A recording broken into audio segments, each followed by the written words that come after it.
আলহামদুলিল্লাহ। অবশেষে বিএনপির শুভবুদ্ধির উদয় হয়েছেন। একটা সঠিক সিদ্ধান্ত নিতে পারছে এবং আওয়ামী লীগ যে ট্যাপে ফেলছিল সেই ট্যাপের থেকে বের হইতে পারছে। কথাগুলো বলবো, তার আগে আমি বলি, বর্তমান দেশের যে কন্ডিশন, এই কন্ডিশনে ডক্টর মোহাম্মদ ইউনূস স্যারকে যদি সঠিকভাবে কাজ করতে দিতে হয় তাহলে তাকে কোনো প্রেশার দেওয়া যাবে না। তার মতো করে কাজ করতে দেন, তাহলে সে সুন্দরভাবে কাজ করবে এবং সে দ্রুততম সময়ে নির্বাচন দিবেন। কারণ তিনি বাংলাদেশের মানুষকে খুব ভালো করে চেনেন। একসময় বাংলাদেশের মানুষকে নিয়ে খেলছেন, এটা তো আপনারা সবাই জানেন। হ্যাঁ, সে বাংলাদেশের মানুষ কেমন এটা খুব ভালো করে জানে। সে দ্রুততম সময়ে নির্বাচন সে নিজেই দিবে, এটার জন্য প্রেশার দেওয়ার কোনো কিছু নাই। দেখেন, আমি বলি, তার আগে কিছু কথা বলি। আপনারা দেখলাম যে এখন সরকার শেখ হাসিনার পতন হইতে না হইতেই এতদিন ভাই আপনাদের দাবি কোথায় ছিল বলেন? এই সরকার গঠন করছে আজকে কয়দিন? 16-17 দিন। 16-17 দিন আপনারা যে পরিমাণ আন্দোলন শুরু করছেন, এইটা করতে হবে, ওইটা দেন, এইটা বাড়ান, এই বেতন বাড়ান, এইটা করেন, ওইটা করেন। কিরে ভাই, কি শুরু করলেন?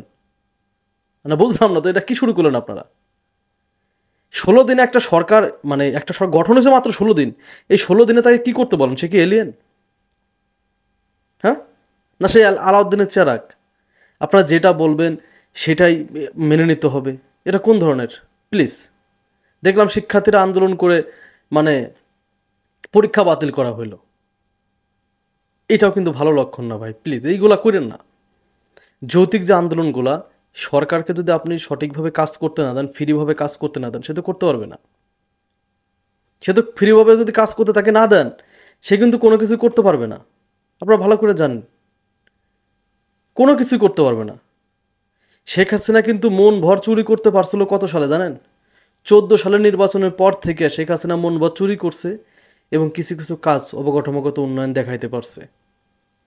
এখনই যে বললেন তাহলে তো শেখ হাসিনা সুনাম আপনি শুরু করলেন না ভাই। আমি একটা কথা আপনাকে বলি, আপনি যদি আপনার বাবার কাছ থেকে 5 লক্ষ টাকা নেন, আপনার টাকা মারার ধান্দা থাকে যে আমি টাকা মারবো বাবার কাছ থেকে, আপনি তো আর এমনি আপনার বাবার কাছে টাকা চাইলে বাবা টাকা দিবে না।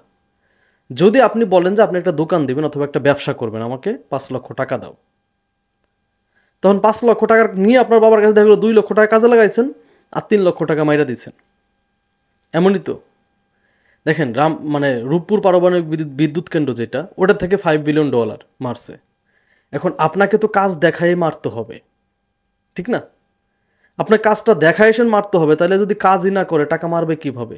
বিদেশ থেকে লোন নিবে কিভাবে? এই জিনিসগুলো তো বুঝতে হবে ভাই। এই জন্য তাকে অবকাঠামোগত উন্নয়ন চাইলেও করতে হয়েছে, না চাইলেও করতে হয়েছে। তা না হলে চুরি করতে পারবেন। আপনারা এই জিনিসটা কেন বোঝেন না? সহজ হিসাব। এই জন্য সে অবকাঠামোগত উন্নয়ন কিছুটা করতে পারছে। দেখেন, জয় যে রূপপুর পারমাণবিক বিদ্যুৎ কেন্দ্র থেকে যে পরিমাণ টাকা নিছে $5 বিলিয়ন, বাংলাদেশি টাকায় সেটা 58,000 কোটি টাকা।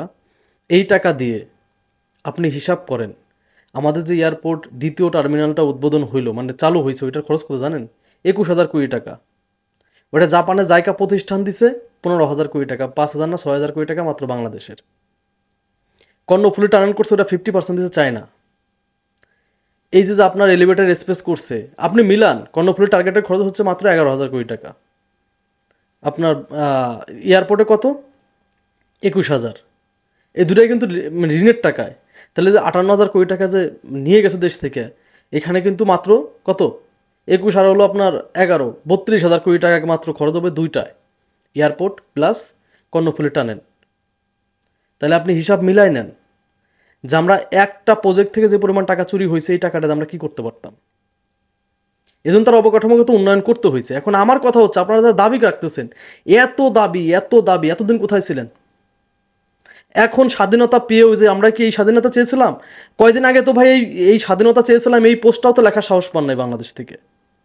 হ্যাঁ, একটা ফেসবুকে পোস্ট করার আগে 10 বার ভাবছেন যে পোস্টটা করব কি করব না। লাস্টে দেখছেন, দেখা গেলো পোস্টটা লেখা হয়ে গেছে, আবার ডিলিট করে দিচ্ছেন, করছেন না? এখন আপনি আওয়ামী লীগের লোকজন যেটা মন চাইতেছে লিখতে পারতেছে, সবাই যেটা মন চাইতে লিখতে পারতেছে, এখন তো কোনো বাধা নাই। তাহলে আপনাদেরকে তো ভাই টাইম দিতে হবে। সে তো আর এলিয়েন না, সে তো আলাউদ্দিনের চেরাক নিয়ে আসে নাই যে ঘষা দিলে সব কিছু হয়ে যাবে।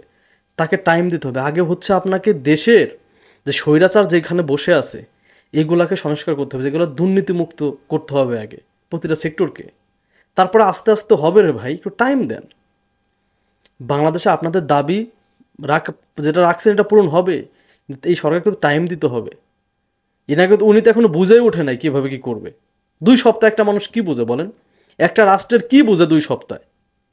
এই মানুষগুলোকে টাইম দেন, এরা করবে, একটু টাইম দেন। তো আমি বলি বিএনপিকে যে ট্যাপে ফেরানোর চেষ্টা করছিল আওয়ামী লীগ, সেটা হচ্ছে দ্রুততম সময় নির্বাচন দিলে এই যে বিএনপি আওয়ামী লীগের যে নেতাকর্মীগুলো এখনও ছাত্রলীগ মানে ছাত্রলীগের নেতাকর্মীগুলো কিন্তু পুলিশের তৃতীয় চতুর্থ স্তর পর্যন্ত আছে দেখবেন, কনস্টেবল থেকে শুরু করে এসআই পর্যায় পর্যন্ত আছে। এইগুলা তো ভাই রক্তে এদের আওয়ামী লীগ।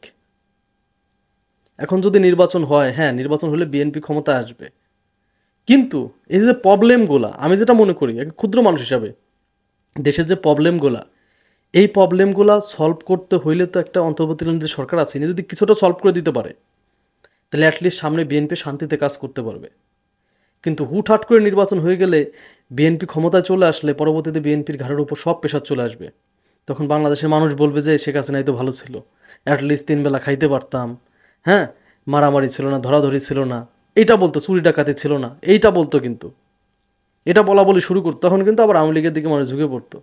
আর এই যে বর্তমান যে বাসায় চলতেছে, অলরেডি কিন্তু উপজেলা পৌরসভা শেষ, আওয়ামী লীগের কোনো প্রোডাক্ট রাখে নাই, তারা ডিসি অফিস থেকে শেষ, এইভাবে স্তর স্তর করে সব কিছু ছাঁটাই করার পরে যখন স্বৈরাচার মুক্ত হবে বাংলাদেশ, মানে স্বৈরাচারের যে প্রোডাক্টগুলো এখনও আছে বাংলাদেশে এইগুলো মুক্ত হবে, তখন একটা নির্বাচন দিলে সামনের বাংলাদেশটা আমরা সুন্দরভাবে সাজাইতে পারবো। এই জন্য কিন্তু জয় অনেকবার বলছিল 3 মাসের ভিতরে নির্বাচন দিতে। এবং ডক্টর মোহাম্মদ ইউনূস এইটা তারেক রহমান সাহেব জানে। আপনারা জানেন বিএনপির স্থায়ী কমিটির একটা সদস্য সবাই মিলে একটা মিটিং করছে, এখানে সভাপতিত্ব করছিল তারেক রহমান সাহেব। তাদের সিদ্ধান্ত কিন্তু এটাই নিছে যে তত্ত্বাবধায়ক সরকারকে কোনো ধরনের নির্বাচনের টাইম দেওয়া হবে না, চাপ দেওয়া হবে না, মানে টাইম বেঁধে দিবে না, এটা বলা হয়েছে।